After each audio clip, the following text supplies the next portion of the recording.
Charming 1 minute, homicidal the next. We are the Spy-Fi guys, and this is Night and Day.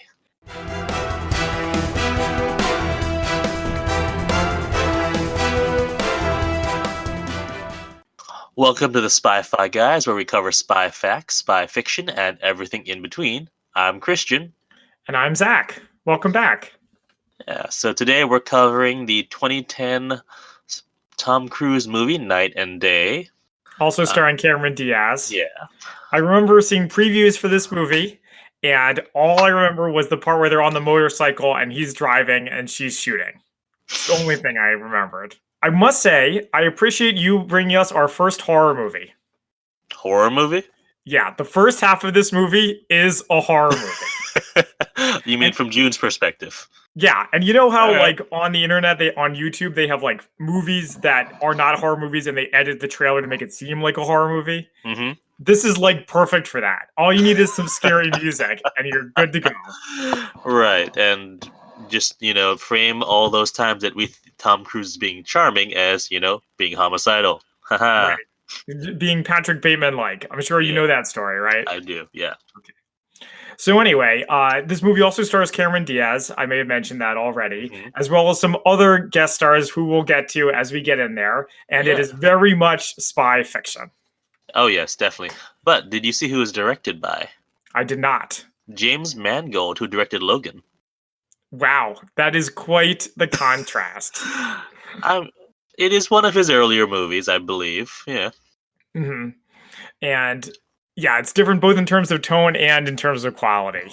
Oh. But yeah. We'll get into it. I'm sure we will. So would you like to do our description before we get started? Yeah, so here's the synopsis from IMDb. A young woman gets mixed up with a disgraced spy who is trying to clear his name. And I mean, I guess that is pretty much what it boils down to. That's right. And this is another movie that has a thing where a spy means a secret agent, which means like a superhero, effectively. But there's a quote that I don't remember where it's from. It's probably from some article. But it made the observation, which you may choose to disagree with if you want, that video games turned James Bond from a suave super spy into a gun-toting commando. And I mean, we can get into this when we watch any other Bond movies, but I disagree. Okay, but this movie was all about the guns, very little spying. I mean, okay, fair enough. I mean, it's not really a criticism, it's just an observation that when a lot of these spy movies that we've done in the past, and I'm sure that we'll do in the future, are more like action movies that occasionally have like a plot twist. Fair. All right.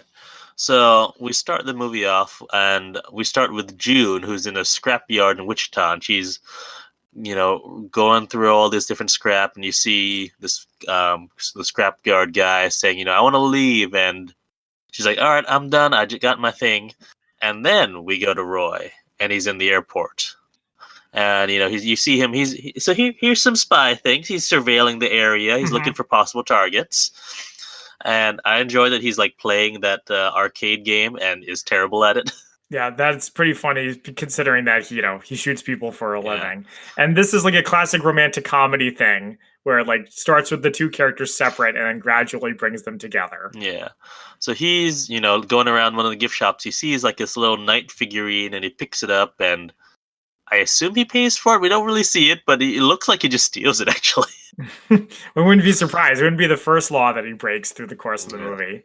But yeah, so Roy spots June. So Roy is played, I didn't really say, Roy is played by Tom Cruise, and June is played by Cameron Diaz. Which, for those of you who are just tuning in for the first time, Christian loves Tom Cruise. We'll see anything with him in it. You're not wrong. I think there's only 4 or 5 of his films I've not seen, and that's like some of his early stuff where he's only does bit parts. Yeah, I wouldn't really call that a Tom Cruise movie in that case. Yeah. But it's something to be ashamed of. Be happy that, there's things you love. I am totally unashamed and admit that I'm a total Tom Cruise fanboy. But I will say, Tom Cruise is the reason I like spies, because of that first Mission Impossible movie. All right, there you go. Anyway, so Roy spots June and realizes, and she's there. She's not paying kind of attention to what's going on, and and he figures that she'd be a good target.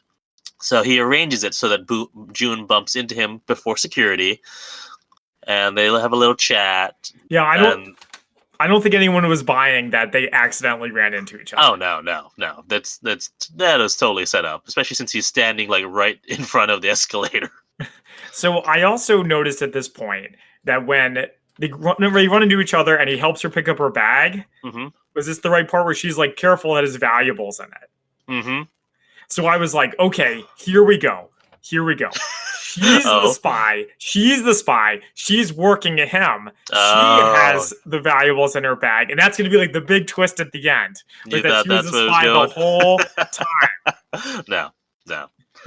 This movie is not that complicated. Yeah, it's not. If this were, what was that other one? If this were the spy who dumped me, Yeah. yeah, that might happen. You But think that was more complicated than this one? in terms of twists, the spy who dumped me had more twists than this one. I mean, maybe. After they bump into each other before, they bump each other before security and then after security again. Right. And we find out later why. Mm-hmm. And June is, trying to board, and they happen to be on the same flight. And June is trying to board the flight, but is told, no, this flight's all booked up. And so this is the first time we hear the story about how June's sisters her sister's named April, and they're April's getting married. Yeah, and apparently she's like didn't buy her ticket to the flight, or she's riding standby or something. No, so what I understood is she had the flight, the later flight, but was trying to get onto the earlier flight. Yeah, so riding standby. Yeah. So then she gets turned away and has to go back in shame, like doing the walk of shame. Yeah. And Roy says to her, "Everything happens for a reason," Mm-hmm. or something like that. It might have been something happens for a reason. Sometimes things happen for a reason. Yeah. There we go.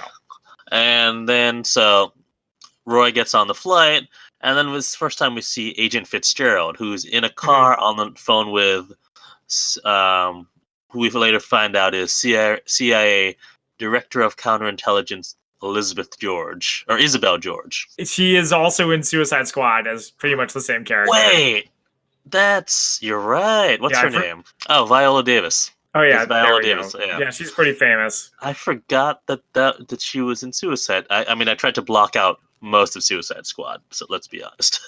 Yeah, I can't really blame you. So they're after Roy, and they pull some levers, or they apparently have them under surveillance. So they're like, okay, he did something with June. We need to go after her as well as him. So the flight attendant comes back and says, "Oh, you're on this flight. We were able to find a spot for you."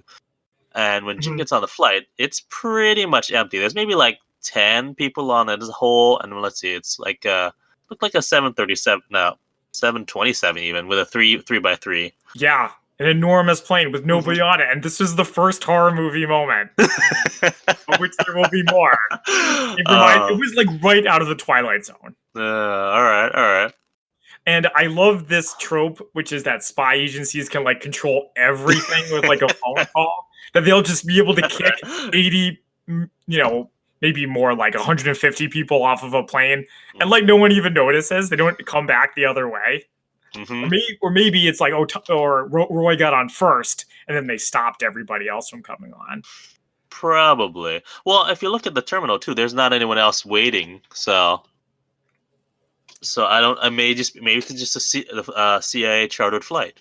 Oh yeah, that's true. Maybe they were lying when they said there's no more room. We want to get Roy by himself. Yeah, that probably makes a little bit more sense. I feel like we may have put more thought into that than the creators did. Or again, it's playing off that trope of the intelligence agencies are all powerful.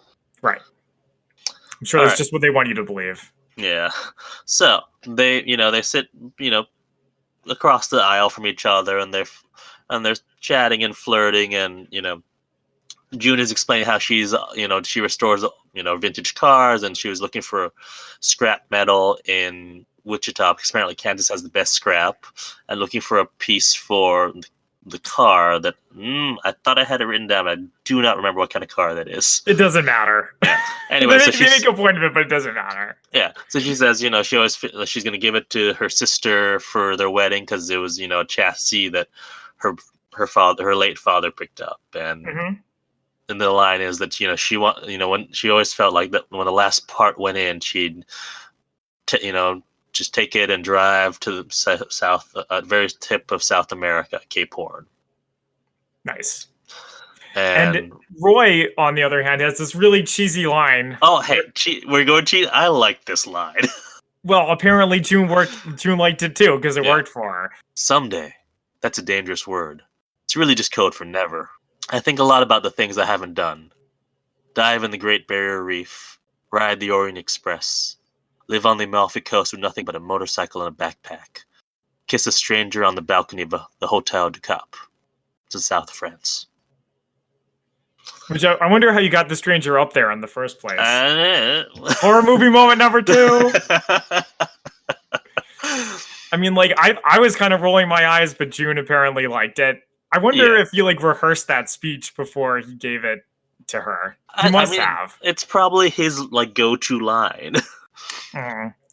But it's maybe could we expand on that a little bit? But I did like the idea of the someday is just a code for never kind of thing. It's absolutely true. Take a seat that moment. Yeah, I like that. Yeah, that was a good moment. So I will give the movie that. Yeah. And then he says, "What's your list?" She's like, I don't have a list. Yours sounds good. Sure. And what I realized is a lot of, well, not all of these things, but some of these things they do in this movie. Yeah, well, certainly the big one at the end, which is what reminds you of that. So then, at this point, we get to see his spy skills in action.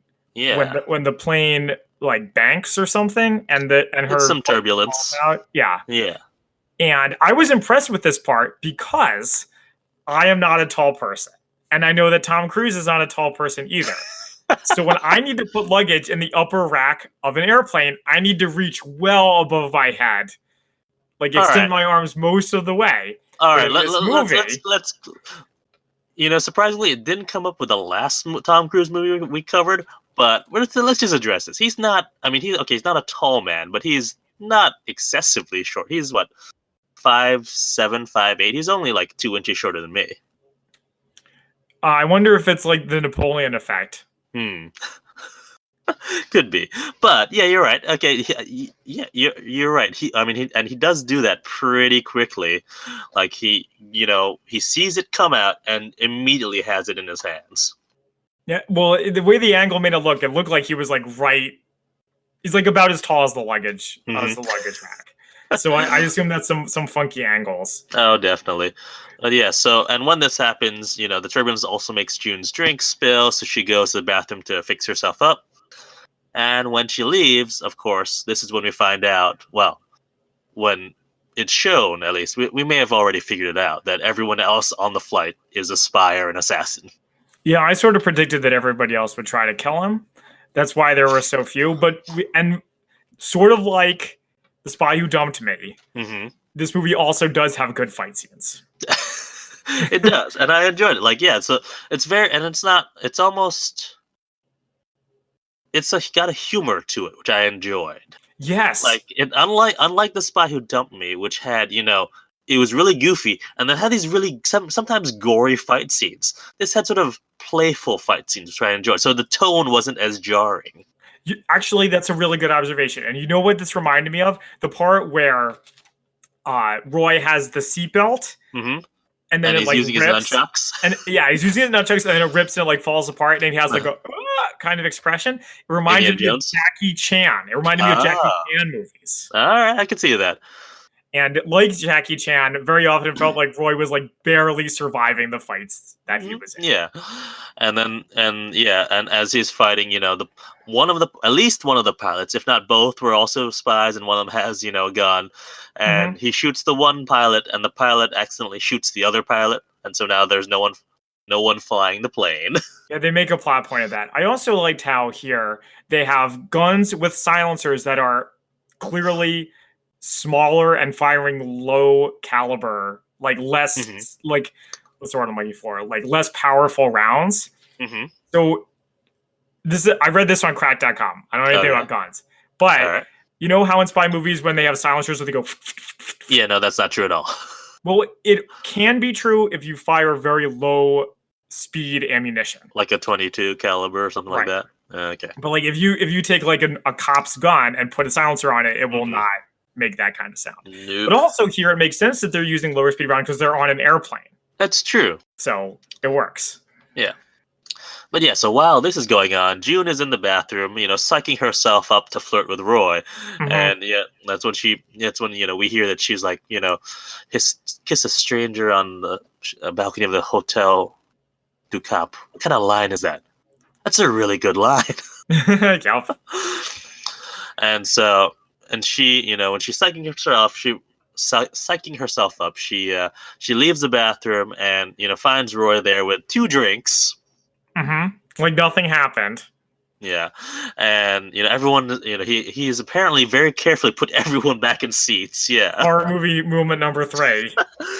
and she goes up and just kisses him, and she's like, "Whoa, okay, maybe that was a bit rash," and he's like, "I have to tell you something." He's like, "Oh no, you're married." Yeah, that He's was like, that was funny. "No," and so he tells her that Everyone's dead. yeah, And and she thinks he's joking. mhm. Including the pilots. And she Yeah, says the pilots are dead, and he says shot. And she says by who? And he says, me. well, I shot one, Accidentally and the other shot shot the one. The other. other one shot the other one. It's kind of a chain reaction thing. And here we get our first scream. So when I told our mutual friend Rob, who is really into movies, that we were doing this Uh-huh. movie, he said, "Oh, it's a screamer." And I was like, "What's a screamer?" He's like, where there's a big tough action hero and then his friend who screams. Fortunately, there wasn't as much screaming as I was expecting, given that description. Yeah, so she wasn't like a Willie Scott from Temple of Doom. Nope. Fortunately, no, because that would have been pretty bad. Yeah. And the landing the plane and crash scene I thought was pretty good. Yeah. The effects looked good, and the fact they were coming down on a truck, and then he had like it Little wasn't like bit a of perfect random humor. landing. Yeah. Despite the expression that any landing you can walk away from is a good landing, True. it's not a good landing. And then so they escape and they talk a little bit, and then he drugs her. So he tells her that, not to get any vehicles with anyone identifying themselves as federal agents, because they'll be looking for him and they're going to dip her, which means apparently disinformation protocol. They use words like safe and secure, and if she hears those, particularly repeated in succession, they're either going to kill her or intern her somewhere offshore for a very long time. Yeah, I thought that was funny. And he was Yeah. like, if they say you're safe, it means you're not safe. So she gets drugged and then passes out and wakes up in her own bed. And I was like, oh no. No. They're gonna have to meet again, and they're gonna have to do blah blah blah again, and then it's like no, don't backtrack. They met, so just keep them together. That's what we're tuning in for. Yeah. And then also in this scene, sorry if I'm jumping ahead, he leaves stickers all over her house.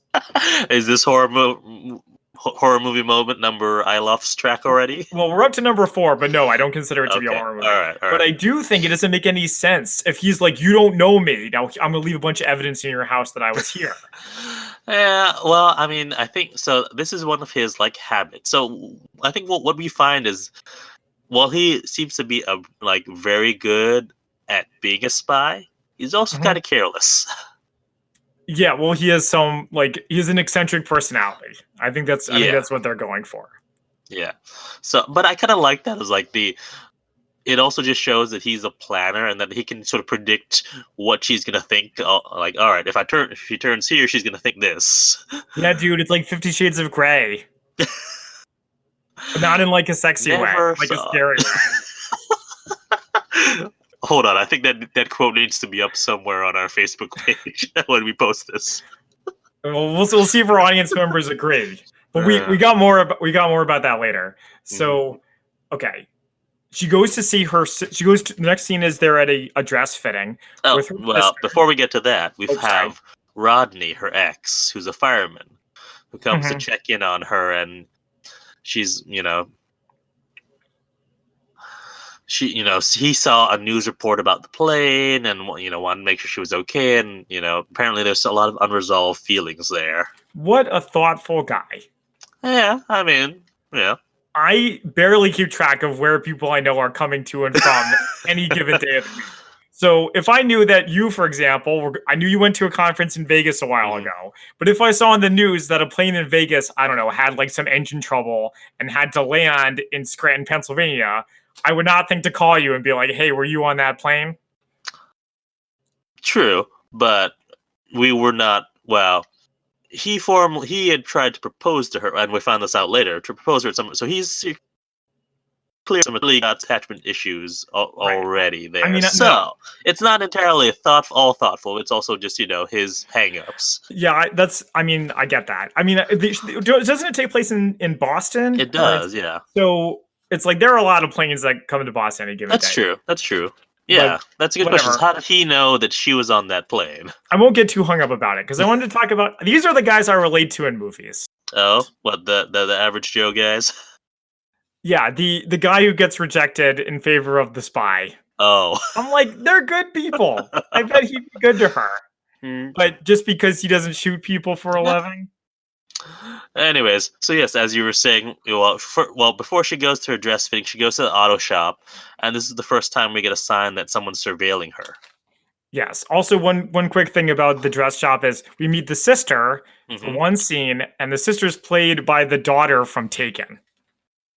Wait, really? Yeah, really. I went on IMDb to look it up to make sure. Huh? Did not make. Wait, when did Taken come out? Was that I don't, before this?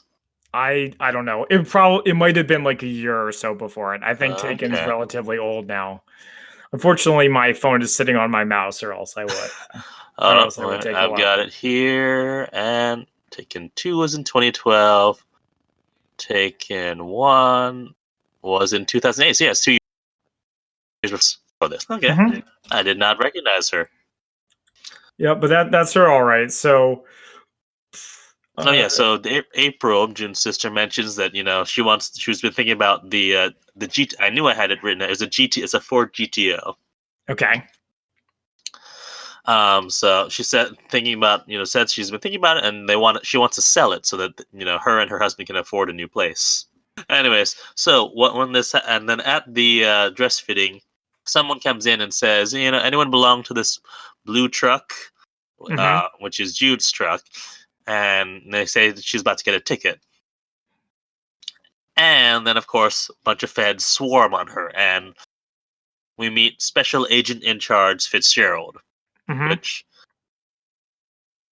So he's Special Agent in Charge. That's an FBI title, Yeah, that's not a right. CIA title. They Even probably didn't though, do their research. I mean, I was gonna save it for Spy Fact or Spy Fiction, but I was like, they just got it. It was like, no, that's an FBI title and not something that. Well, again, and this is gonna come up, I think, in every single movie involving the CIA that we'll cover. Which is going They're to be a not lot of them. agents; they're officers. Oh, really? I actually didn't know that. Oh Oh, so yeah. are they called officer in charge then?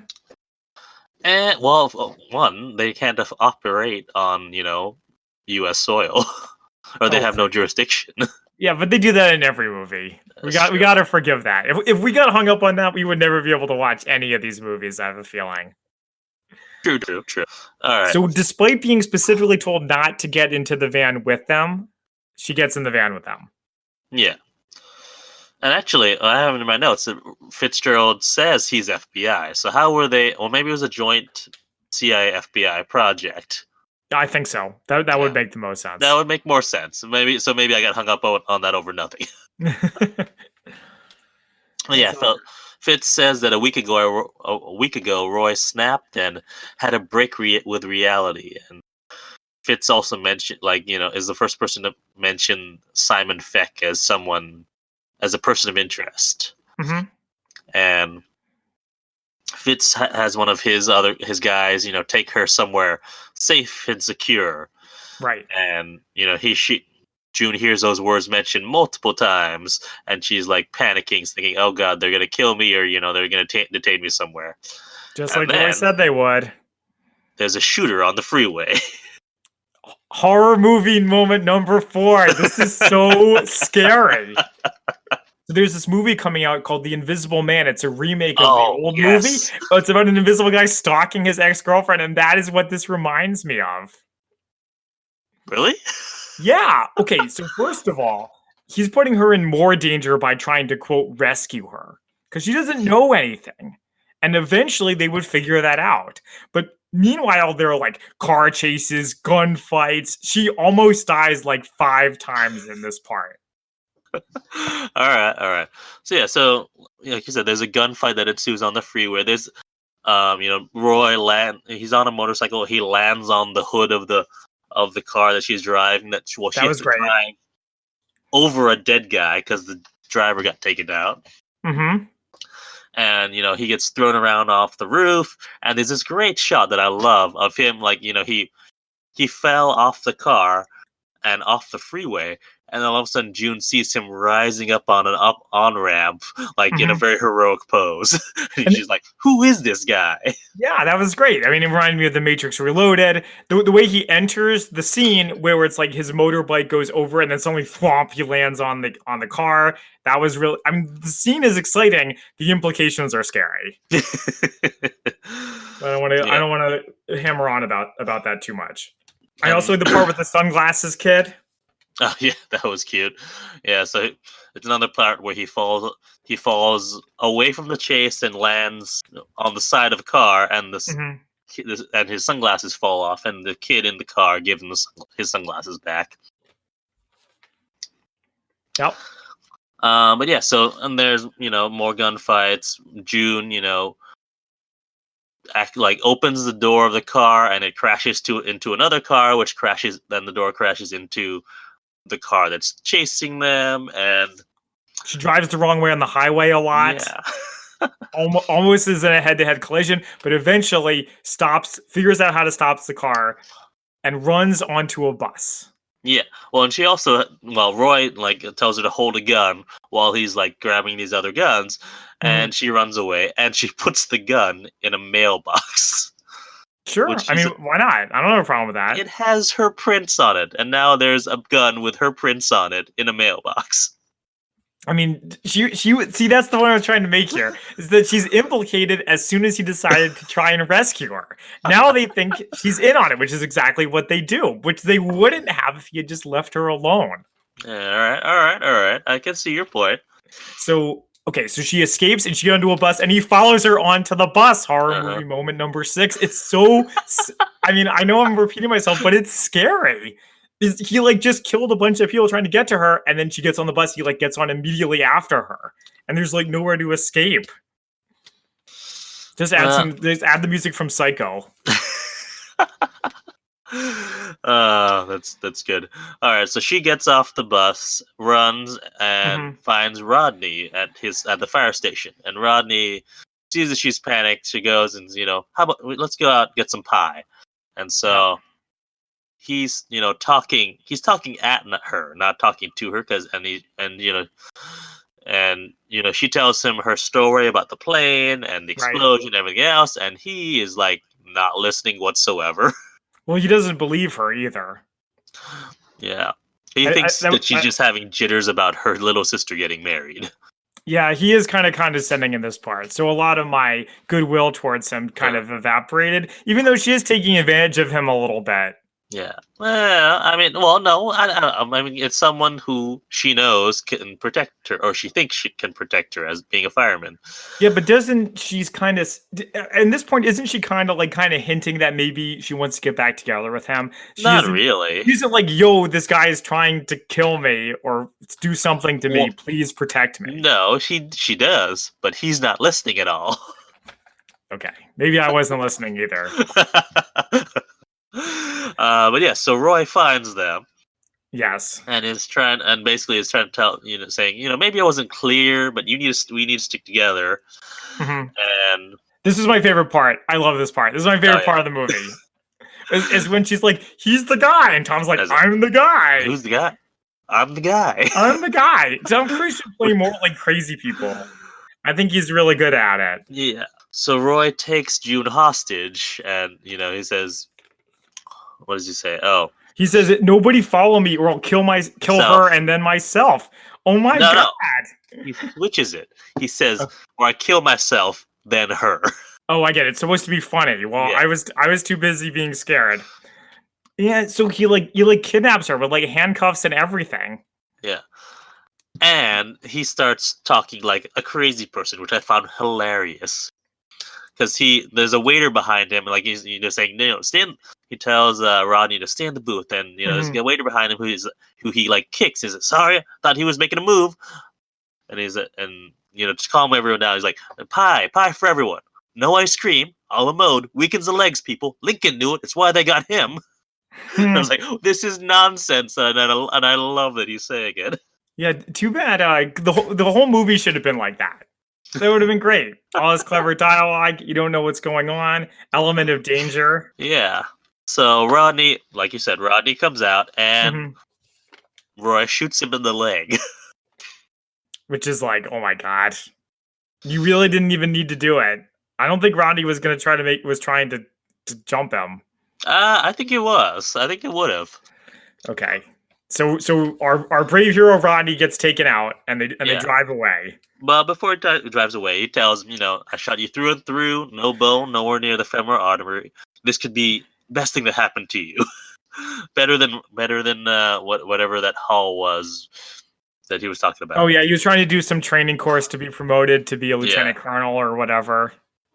Which sounds like, no, you'll just be a hero of this hostage situation, which I'm sure will not come back to have any negative consequences for any of us. Yeah. So they leave Ronnie there and they drive away. And I like the conversation. It might be after they finish driving. Is when Roy was like, "I warned you not to get on the plane." Yeah. And she was like, "What?" He said, "I said sometimes things happen for a reason." And she very accurately says that is not a warning. No, that's not a warning. That's a needle porn expression or a bumper sticker. Yeah, and she is 100% right that is not a warning.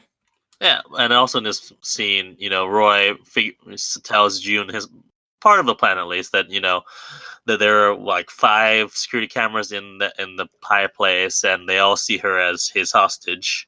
And so now her name is cleared, at least for amongst the local authorities, which is a very good move, very like spy-like.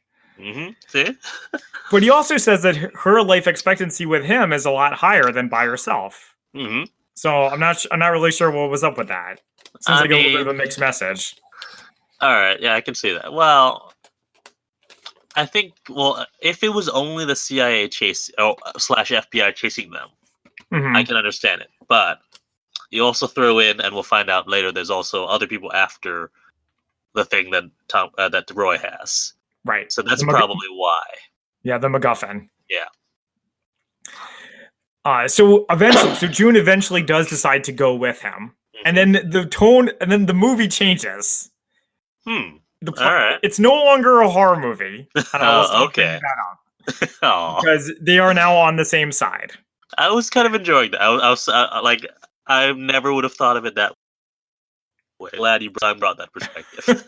Okay, well, I wonder, has Carolyn seen this? She saw the last half of it. Okay. So the last half is when it stops being scary. True. All right. Okay, so they escape, and then we see Rodney on the news, and he doesn't seem too worried that the woman that he's in love with has been kidnapped by a maniac. No, not really. No, you're right. I never thought about that way. But we also see June and Roy are together on the run. They're riding in a car together, and Roy shows June the Zephyr, which is hidden in the little night toy that he had in the beginning. And we find out the Zephyr's a battery. It's a high output, never runs out. Perpetual energy sources can power a small city or a large submarine. And we find out Simon Feck, who was mentioned previously, was the kid who invented it, who's like just out of high school, basically. And Roy watched him in a lab in Wichita, and Fitzgerald was also assigned to watch him. And Roy found out that Fitzgerald was going to sell the battery and kill Simon. So Roy took both, the bad Zephyr and Simon, and Fitz framed Roy. Hmm. You know, I gotta say, as far as MacGuffins go, this isn't really a criticism. I'm just trying to be difficult. That is, Okay. as far as MacGuffins and spy movies go, the Zephyr is no list of all the CIA agents in the world. It seems like much more of an imminent threat than just a really good battery. Yeah, but I mean, how overplayed is the list of all the CIA agents? Because it's like that seems to always be the MacGuffin. Hey, it's something that spies are very concerned about, and you know it has to exist somewhere, right? Oh, come on! I don't think there's one central list. There may be pieces of a list, like a different department. Like, given how much bureaucracy there has to be, there's no way that one central list exists. Okay, so they go after Simon, and then we get like a fight against a SWAT team in this warehouse. Yeah, so there's a message for him, and like, yeah, June's playing with a gun, and all these commandos are sneaking in, and yeah, the gunfight ensues. But these aren't Fitz's people. We find out these men could be Antonio Quintada's men, he's a Spanish arms dealer. Mm-hmm. And so I like the action here. What do you think of it? So I like the action. I think that they need to teach June about gun safety. That was so not cool for her like to be playing with the guns. I also like the Yeah. part where he uses the double Uzis or double mini Hmm. Uzis or whatever, and he asks her to hold my mags. And then Yeah. I also like the countdown joke. Uh-huh.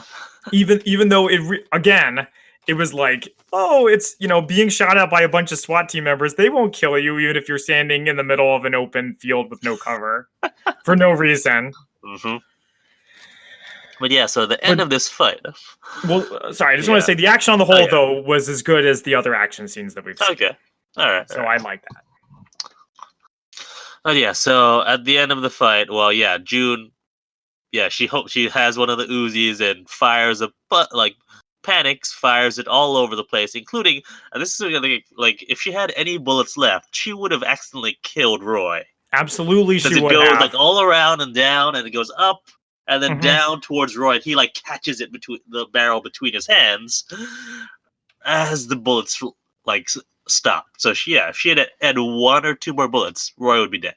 This is like belongs in one of those commercials that's like, this is why Hollywood movies make people think that guns aren't dangerous. Yeah. But yeah, so because of all that commotion, they get captured, and Mhm. Roy drugs June again. And there's this nice montage. I like this montage Mhm. of them being captured, and Roy's hanging upside down, swinging, Mhm. like, and he's saying, He's like, "Don't worry, we'll I be out got of this in a this." second. And Mhm. then they're skydiving, and he's like, Yeah, listen, after. they're on a plane and he has like these goggles on and he's like, "We've been hit, but don't worry, we'll be fine." And then they're on a boat. So I like this sequence. I thought it was really funny. I like it when they do like the Family Guy style thing where it's like little brief clips into something that's going on, and Mhm. then it all comes to a halt with the most terrifying part of the movie. Oh, Look, I thought the horror movie was over. I thought so too. Okay, we like to joke. I like to joke around with you on these, and I'm not trying to be Mhm. difficult, really. But this part Okay. in Cabo is not cool. Okay. When we learn that he like changed her into a bathing suit while she was unconscious. Oh. Yeah. All right. Yeah. That may have played better 10 years ago. Not so much now. You're right. Yeah, I'll this give you is that. you can tell this movie was made before the Me Too movement, big time. Mm. And at least they address it in the movie, even if Yeah. they don't do a very good job. But at least they don't just kind of keep going. Hmm. But I was like, oh boy. Yeah. And you're right. They did have a line because she's well, first of all, she wakes up in a bikini, Mhm. and apparently she was out for 18 hours. And Roy tells her that Simon went to Austria, and like you said, June is very mad that Roy changed her clothes. And Mhm. Roy's line is, I've been trained to dismantle a bomb in pitch black with nothing but a safety pin and a junior min. I think I can get you in and out of some clothes without looking. I'm Not not saying plausible. that's what happened. Oh my god. Yeah, no, yeah, you're right. I mean, I like everything up until the point where he says, "I think I can get you some clothes without looking." It was like totally unnecessary too. The movie did not need this, except I guess maybe to sell to young men. I don't even. I mean, like titillated by that or anything. I I don't don't know. know. Okay, You're right. You're right. let's move on. I think I made my point. Also, in this scene, Tom Cruise, or rather Roy, doesn't have the wound on his side from the plane scene. Oh yeah. Maybe he's just a good, fast healer. I mean, it's not really clear how much time passed between all these events. Like a day. Okay, so maybe if it was I guess he called it a graze or whatever. Yeah, he So did. it's So it's fine. yeah, it's a good point. Although actually, you're right. No, it's been at least 2 days then, because it's 18 hours that she's been out. So it had to be like a very light cut or Yeah, whatever yeah. for that to work. So okay, so they're on this island, and it turns out to be an island where there's nowhere to escape from Roy. And Yeah, she apparently he never turned her cell phone off because she gets a call on it from her true. sister.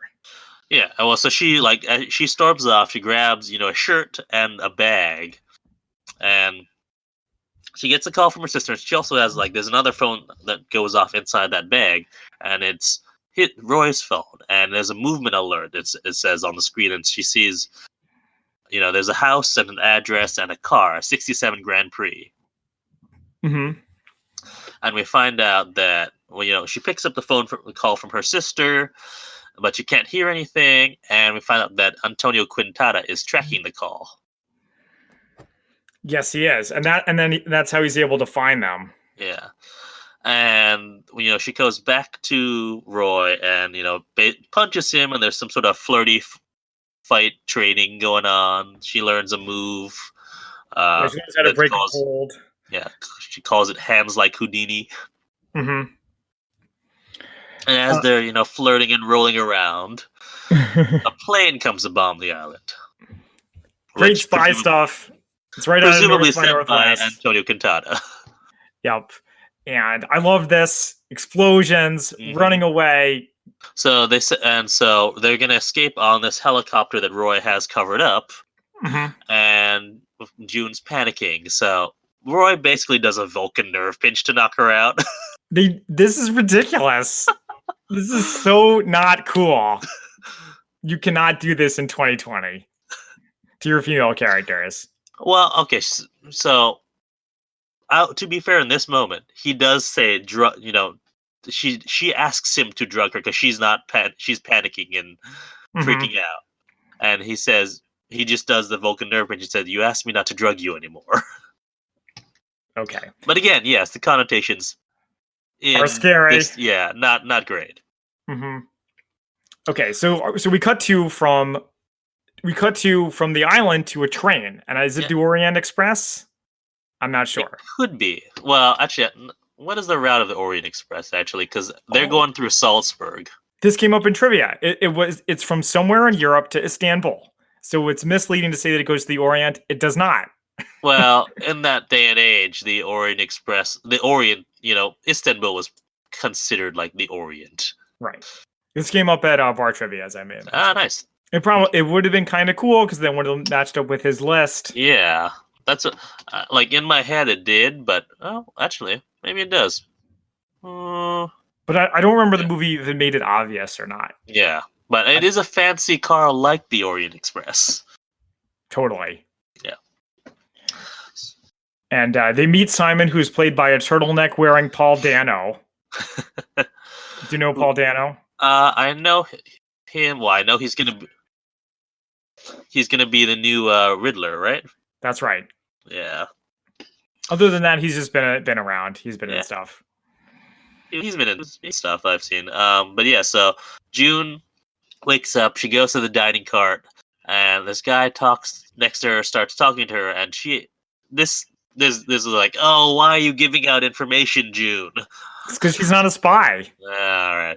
I So would June thought. asks if he's Simon, and instead of waiting for him to offer his name, Mm-hmm. which is like it's like getting in an Uber and and volunteering your name and not waiting for them to tell you. Tell them they're supposed to be picking up. Well, she Except has on a been through a worse lot. degree. And she's been through a lot. I can't really expect her to remember the spy training that she never got. Though I did think this part would have been kind of funny if it was just some random guy who was like, I feel like talking to Cameron Diaz, so I'll just pretend to go along with whatever she says. Yeah. So, but June finds on her foot, like stuck to her foot, she finds a note from Roy saying that he's with Simon. So obviously, once that happens, she figures out, okay, this guy's not Simon. Right. And so she, makes an excuse, goes away, and runs to the the kitchen carriage, basically. Yeah, she basically keeps running through the train until she can't run anymore. Run out of train to go through. And so Roy, tries calling June. She doesn't pick up, and he's like, and it's good because I told her not to pick up any calls, but also now I can't get in touch with her. Yeah, that was funny. I like that. And also, there's a drop line that Simon says about how the Zephyr is getting hotter. Okay. And Roy's like not paying attention to him about that. Can't be bothered with that. Now we have an assassin to fight right out of From Russia with Love. Yeah, so fake Simon finds June in the kitchen and he kills the chef who's in there. Yeah, that was the one cool. This chef was nice. Yeah. And so, there's a fight that ensues. Real Simon shows up with Roy. Yep. And, Roy gets knocked out, actually, for a little bit. Yeah. Again, just like in the earlier fight, he barely survives it, just like Jackie Chan. So I like that. And, June gets caught, and so she uses the trick that Roy taught her, the hands like Houdini, and that causes a knife to fly into fake Simon's chest. Brutal. And not quite as brutal as the Spy Who Dumped Me. No. He pulls it out, tries to kill them again, and then he gets knocked out a window, but doesn't die yet, and is holding it onto sausage links, holding him outside. And Simon has that great line of just die already. I mean, we had a little bit of cartoon logic before, and isn't that how the assassin got killed in From Russia with Love? They got thrown out the window. No, he gets killed by a wire garrote. No one gets thrown out of a window in From Russia with Love. No, not that I can think of. Maybe I was thinking of some other. But I mean, there are actually in I think it's Spy Who Loved Me. Jaws gets thrown out of the train. It happens. Oh, I might have been thinking of The Commuter with Liam Neeson. Also, Spectre. Spectre also, someone gets thrown out of a train. So that was another good fight scene. I like that Roy isn't this unstoppable badass who can fight professional assassins, no problem. But that being said, I'm ready to move on to the next scene. Yeah, so next scene we see is Fitz is in a train station investigating the car that Roy was in. Mm-hmm. And I like this. So, Fitz sits in the window where he thinks Roy would sit, uses his breath to create some fog up a window, and there's a circle drawn there. And in the middle of the circle that's like from Mission Impossible, yeah. I feel like the kind of thing they would do in Mission Impossible. So especially since it's Tom Cruise.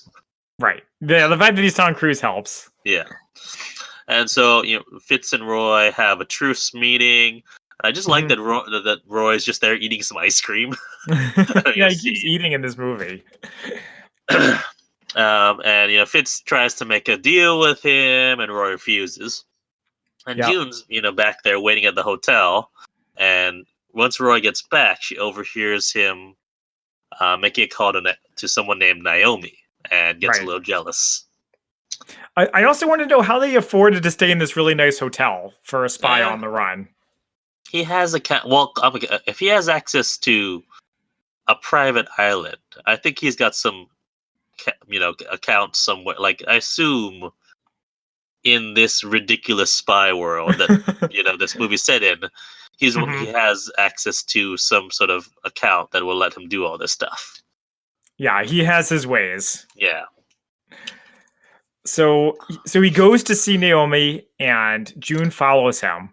And we meet Naomi, who's played by Gal Gadot. Yeah, I did. I remember, because I watched this in theaters. I didn't, well, of course, no one knew who Gal Gadot was at that time. And so when I watched again, I was like, whoa, wait, that's Gal Gadot. Or Gal Gadot, however you pronounce her name. Oh, I think it's, whichever. She talks the same. She looks the same. It was very unexpected to see her, and or rather, the bad guy talks through her on a headset Yeah. to Roy about selling the MacGuffin. I mean, the Zephyr.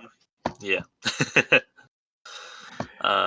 And So you know how in the beginning of the movie they're like, Roy's crazy. He had a psychotic break, and like we as the audience never really believe that.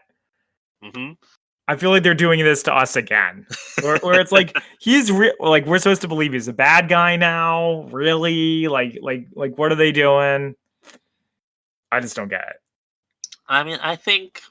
Well, you weren't you the one who was just saying that there's not as much twists in this one?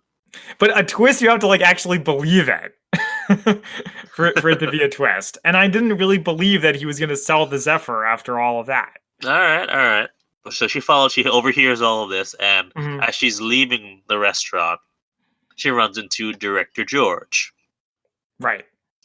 And this is when we, fully meet Director George, who she says, yeah, she's the director of counterintelligence of the CIA, and Fitz is there too. And they show June a video of Roy and her at the airport, and how basically it says, how Roy used her as a mule to carry the battery through security. Which I don't understand how that worked. Well, basically, because she had all that stuff in her luggage, so they were less likely to search her. I guess it's like she has all this metal crap in her briefcase. Okay, yeah, that works. And also, we also know that they were already onto him at that point, because they had the CIA chartered plane. Yeah, no, but I'm wondering what was his plan, and like how would giving it to her help it get through security? That's what I didn't understand. Okay. But then it's like, well, okay, there's all this metal stuff in it. The X-ray maybe won't pick it up. I suppose. Sure. I mean, whatever. They needed a reason for them to get together in the first place. So right. Okay. Oh yeah. So they give her a pen that's a transmitter, and she's supposed to click it when the Zephyr is nearby. And so Roy goes back to the hotel to see June have very late dinner at 9 p.m. Oh, but by the way, the thing about the pen, were you happy to get our first real spy gadget in this whole movie? I didn't even think about it until that point. It's like, oh yeah, there have been no gadgets. It's been mostly just guns. I mean, yeah, that's why I feel like this is kind of more action movie than spy movie. Not that that's a bad thing, but I guess you can have a spy movie without a gadget. So here we go. Well, I mean, the MacGuffin itself is a gadget, I'd say. Yeah, I guess let's not get into that. I don't know. You got to go either way. So, okay, so she clicks the pen, and the SWAT team shows up, and Roy says, that hurt more than I thought it would once she clicks the pen. So I was like, okay, at that moment, I'm like, all right, he definitely knew he was setting this up. Yeah, well, it's revealed later, spoiler alert, that he's like one step ahead of everybody the whole time. Yeah. So the troops breach the room. They try to apprehend Roy. Simon's taken back into custody, and Roy is running on rooftops. And then he runs away, runs, gets shot, air quotes, dies, air quotes, and falls into the river. Right. So, just like Chewbacca's death in The Rise of Skywalker. I'm not sure if anyone bought it. I mean, by the time this comes out, it'll be like a year later. Hopefully. Yeah. But, yeah, so the CIA, know that the Zephyrs are in his body, so they have to go and try to dredge the river to find him. And June goes home. She goes to her sister's wedding. So this part I actually did like that. It's like she's going back to normal, but actually she's got her own plans, and now she's taking the lead on the next steps. So I thought that was good. And so we have a brief cut to Fitz, who's taken Simon back to the safe house with another agent, and Fitz kills the other agent and calls Quintana, telling him that we're back on track. I got the next best thing. Yeah. And June decides that she's going to give her sister the house, but she was going to keep the car that she'd been, fixing up. And then June remembers the address that she saw on Roy's phone and realizes it's about an hour from her place. So she takes the car there and is followed by a car and does a pretty cool move where she, makes a really sharp U-turn which causes like a small, not an accident necessarily, but just a traffic jam, and Mm-hmm. then goes on to like does another swerve and goes on to another off ramp. Yeah, I guess maybe you taught her defensive driving while they were on that island. I mean, I think given that she restores these old cars, I assume she knows how to drive well. Yeah, I guess actually might be more like offensive driving than defensive Yeah. driving. So she goes to meet his parents, and that's when she learns that his last name is Day. No, it's night. Dang it. There's another one. So she goes to see his parents, and they learn that his last name is Knight, and his real name is Matthew, and we see a photo of kid Tom Cruise. As an Eagle Scout. But yeah, So so and apparently, like the couple, they think that Matthew, their son, is dead. mhm, And that he apparently think that he died in Kuwait in a chopper crash, right. and they've won Publishers Clearinghouse twice and the lottery. Do you know Which what Publishers Clearinghouse is, by the way? I don't remember. I know it's a thing that old people Like, win do? money, but I don't know how it works. All right, I'm gonna look it up. So, but once again, in this part, it's like, once again, spy agencies can just control the world, apparently. Or no, I don't think it's spy agents. I think Roy's putting whatever his salary is into giving his parents money, Yeah. and just stayed and faking that they get it from Publishers Clearinghouse. Okay. Yeah, that would kind of work. Okay, it says Publishers Clearinghouse is a direct marketing company that markets merchandise and magazine subscriptions with sweepstakes and prize-based games. Oh, okay, That doesn't really help. all right. I guess it's like a sweepstakes, basically. Yeah. Now, I wonder how old the writers of this movie were. Okay. All right. Let's move this along here. Yes. So June contacts the arms dealer guy, and she's like, "I have the Zephyr, and I'm gonna sell it to you." And she gets captured. But she's playing the long game. She was like Loki from the Avengers, or what's his name from Skyfall, where they wanted to get arrested by their. So by their every villains. bad guy in the from 2008 till 2012, basically. Mm-hmm. But yeah, so she gets captured. She arrives in Seville, Mm-hmm. and she's been given a truth serum by Cantata's men. Right. And Juni's figured out that Roy meant for her to follow him in Salzburg, and was basically setting her up so that she would be safe. Which is like so. Oh my god, this is just so excessively complicated. First of all, she's been in danger like 7 times since they've been together. And she obviously wants to be with him and like is in for the duration of the mission. So why does he keep trying to get her to leave? Or keep giving her he's out? worried about her safety. Well, it's a little late for that. All right. But yeah, so another thing I want to talk about this part is then Yeah. she starts like swooning over him, and he's not even there. She's like, he's so great. He's so wonderful, and I'm so into him. It's the truth. I think it's not just the truth serum, but it's also it also makes you a little loopy. No, I got it. I'm just saying the content of what she's saying is not exactly a giant leap forward for feminism. And you know what it also reminds me of is another spy movie. So I went to visit my uncle out in Colombia a few years ago, probably quite a while ago. And he's like, I'm like staying overnight there. So we're talking about if we want to watch a movie. We're like, whatever. So he's like, I loved this movie when I was like a teenager. And it's called In Like Flint. Oh, yeah. So you've seen it? I have not, but I know of it. Okay, so it's from the 1960s.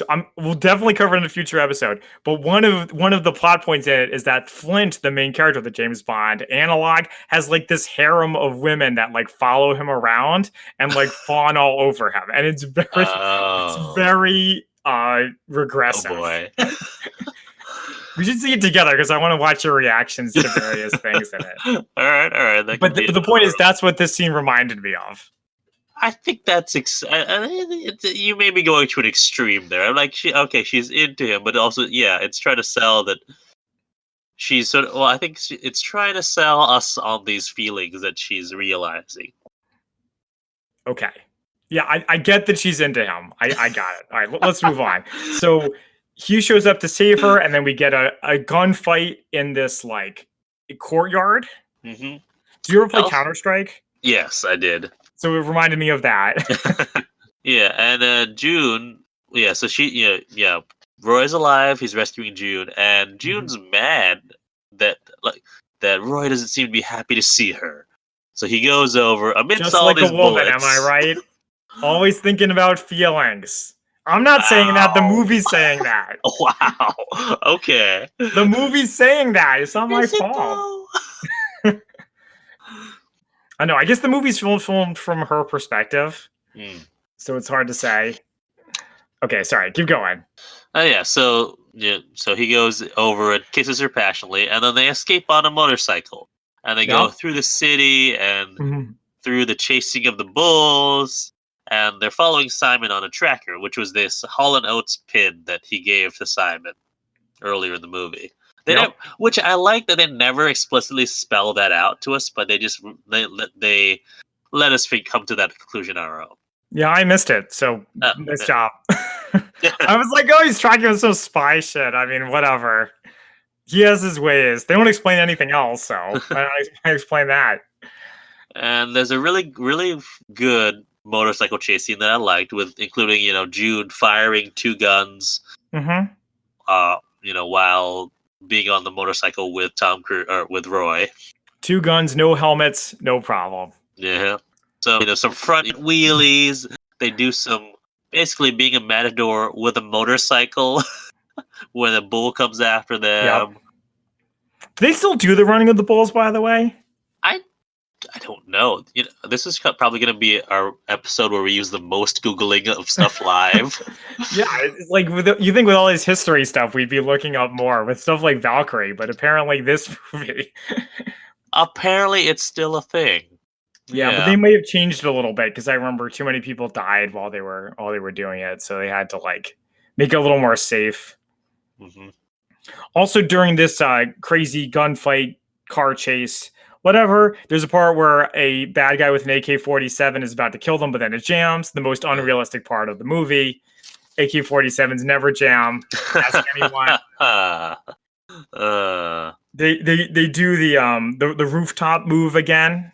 Like there's a callback to that. Wait, which rooftop move? Where there's like a bad guy car, and then they're alongside the car, and then Tom Cruise like jumps on top. Oh yeah, they do. So yeah, they bring that back until we get our final confrontation down at a dock. Oh yeah, well, don't forget that Quintada gets trampled by the bulls. Yes, I did forget that because I didn't care about Quintada. All right, yeah. So what's his name? Fitz is trying to get away because apparently he's got a plane on the water, and Roy catches up to him, but Fitz gets a drop on Roy, and tells him because he's got Simon there, has a gun pointed at him. And Simon's like screaming at Roy, "Don't give him the Zephyr!" But Roy gives it to him, and then Simon's like, "That's okay. I guess I'll just make another." Like, shut up, Simon. That's so funny. I like that because it's true. Like a lot of this stuff in these movies are like, it's the only one. It's so important because we can't make another one. It's like, well, why not? It must have come from somewhere. Yeah, but of course, this makes Fitz realize that wait, we could just get another one. It will be worthless, so he goes to shoot Simon. Yep. And Simon faints. Fitz gets on the plane, and the battery blows up as they're in the plane, and Fitz is dead. Classic bad guy move, hoisted on their own petard, brought down by their own greed. And so Simon, like I said, he fainted, and we realized because there was supposed to be a fake. There's a fake out where we think Simon got shot, but no, it's actually Roy who got shot because he ran to shield him, and he passes out. And there's a nice call back to to now it's Roy who's fading in and out as he gets on a chopper. He gets put on a chopper and wakes up in a hospital. Right. And Director George is there, and also his motion alert goes off on his phone.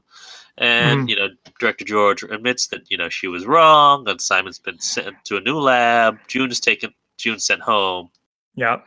And she gives him a speech about how, when you got this job, you gave up family and friends and everything else. And, we need, if you're going to keep doing this, you need to be more focused. And they take away his phone that's, has the tracker on it. And then they say, we're going to transfer you to a secure facility for your safety. Which he said not to do. So I like Uh, that they remember what they said before. Did appreciate and that. this nurse comes by and gives him some medicine. Mhm. And he gets all woozy, like, nurse, what is this? And the nurse is June. And she drugs him, Mhm. turnabout fair play, Yes. and excuse me, smuggles him out of the hospital. And we get again. That's another one. Little flash. He's going through flashes and wakes up, and they're in the car that June fixed up Mhm. in Mexico. And there's a lot of callbacks to lines. The "with me, without me" line. Right, There's right. a callback to now he's the one who got changed in different Which clothes. is also not okay, but that it's not as bad as before because he's a man. It's different. Yeah, and so he says, and so and they're driving together to the tip of South America, to Cape Horn. Yeah, it's good that they have a sign there that says Cape Horn 2,000 miles or whatever, just in case the audience didn't get it. And then and the movie ends, and we get a little scene during the credits of Molly and Frank, Mhm. Roy's parents, and apparently they supposedly won tickets to Cape Horn in South America, and now they're gonna go finally meet their son. Isn't that nice? And also, okay, so was there ever a point where they say that June's last name is Day? No, it's What? Haven. Yeah, that's what I think they said her full name multiple times. So like is she is like I don't know. I don't want to think about it. This movie's like frying my brain. That would have been a good, yeah, but yeah, all right, fair.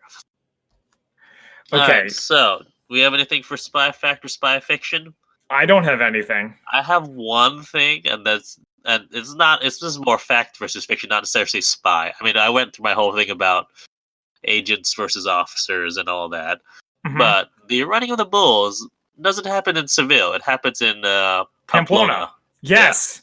I was wondering about that. But I don't know what Pamplona is, so I was like, maybe it's like a neighborhood of Seville. No, it's a different part of Spain. Okay. Maybe they went on their motorbike to another part of Spain in between cuts. I mean, so they did get the time of year right. Like they mentioned the festival of Saint Fermin, but which is when the running of the bulls happened. But yeah, not in Seville. Okay. Well, now we know. Yeah. Favorite best quotes. My favorite quote is "I'm the guy." Favorite All part, right. favorite quote. That's how I feel.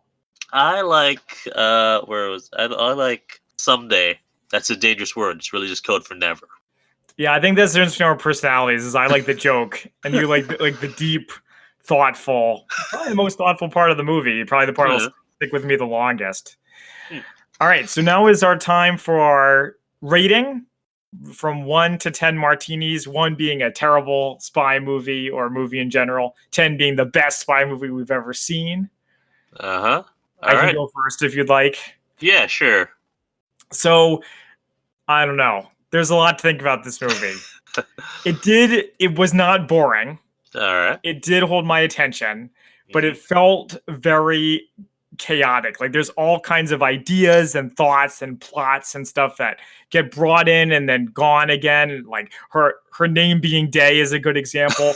And I wish they had stuck with the idea that Roy is actually just crazy and that it's all in his head. They didn't Hmm. commit to it at all. All So right. All right. the fight scenes were good. It felt like something. A lot of the gender stuff felt like it was made out of like the 1960s. Um, I admit that this is I don't really know how to feel about it. I'll put it somewhere in the middle and give it a 5 out of 10 martinis. All right. I mean, the fact that it's a Tom Cruise movie is gonna bump it up for me, anyways. And I saw this in theaters. I like, you said, good action, and I enjoyed this. I like, because the movie is really sold on their chemistry, and I think they have good chemistry. Okay. And I like, there are not many twists, but I liked his persona of, being 3 steps ahead of everyone else and everything. And so I'm going to give this a 7 out of 10. Okay. Fair enough.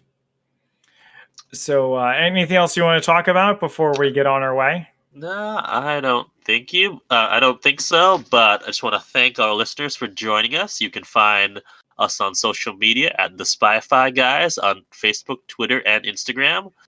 And until next time, I've been Christian. And I've been Zach. And we are the Spy-Fi Guys, signing off. Thank you for listening to the Spy-Fi Guys. If you enjoyed our podcast, please be sure to give us a 5-star rating on iTunes. The theme song from this podcast is Mistake the Getaway by Kevin MacLeod from Incompetech.com. Licensed under Creative Commons by Attribution 3.0. Films, books, and television shows reviewed by our podcast are the intellectual property of their respective copyright holders, and no infringement is intended. This is a personal podcast. Any views, statements, or opinions expressed in this podcast are personal and belong solely to the participants. They do not represent those of people, institutions, or organizations that the participants may or may not be associated with in a professional or personal capacity unless explicitly stated. Any views or opinions are not intended to malign any religion, ethnic group, club, organization, company, or individual. You can find our podcast on social media at The Spy-Fi Guys on Facebook, Twitter, and Instagram.